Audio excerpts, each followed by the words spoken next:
Selamat datang di channel Ayo Kita Belajar. Bagi teman-teman yang mau mengakses seluruh soal di channel ini, baik soal ganjil ataupun genap, seluruh bidang, matematika, fisika, kimia, biologi, informatika, dan lain sebagainya, teman-teman bisa klik join atau gabung menjadi member channel Ayo Kita Belajar di dekat tombol subscribe. Dan pilih level yang teman-teman inginkan. Kembali lagi bersama saya di Office Firman Putra. Di sini saya membahas soal OSNK tahun 2023 untuk bidang astronomi. Nah, jadi di video kali ini saya membahas nomor 3 ya teman-teman. Oke, sebuah planet terestrial akan lebih berpeluang membentuk atmosfer yang tebal jika langsung aja kita analisa masing-masing dari optionnya. Pertama, mengorbit dekat dengan bintang panas. Ini enggak ya teman-teman. Kita ambil aja contohnya seperti Merkurius. Merkurius itu kan deket banget ya sama matahari ya teman-teman.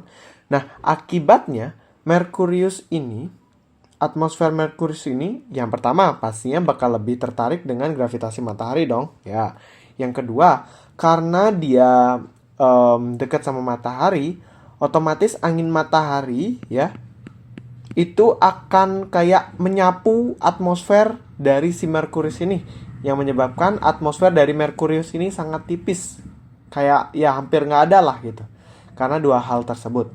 Jadi option A ini enggak ya teman-teman. Oke, lanjut. Yang ke B, setengah sumbu panjang orbitnya lebih pendek. Kalau misalnya dia setengah sumbu panjang orbitnya lebih pendek ya teman-teman, setengah sumbu panjang orbit itu kan maksudnya apa sih? A-nya pendek gitu teman-teman. Ya, kalau misalnya teman-teman di elips ya,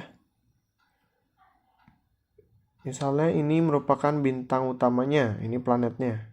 Nah, setengah sumbu panjangnya itu lebih pendek. Nah, berarti kalau misalnya lebih pendek, itu berarti lebih dekat dengan bintang utamanya. Semakin dekat dengan bukan bintang utama, istilahnya kayak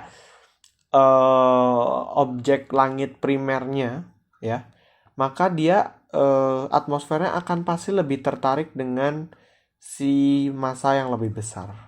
Jadi ini juga kurang tepat.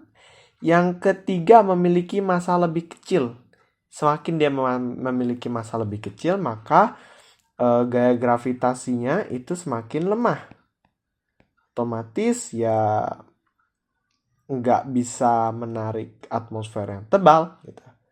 Oke, yang D, kerapatan planet lebih besar. Ya, ini oke banget karena kerapatan massa jenis itu kan rumusnya massa dibagi volume.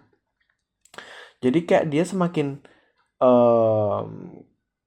kerapatan, maksudnya semakin kerapatannya itu besar, maka massa yang dimiliki di setiap volumenya, istilah di setiap apa ya, ya volumenya itu kan lebih besar, sehingga kayak gravitasi yang dihasilkan tuh lebih besar di setiap volumenya gitu.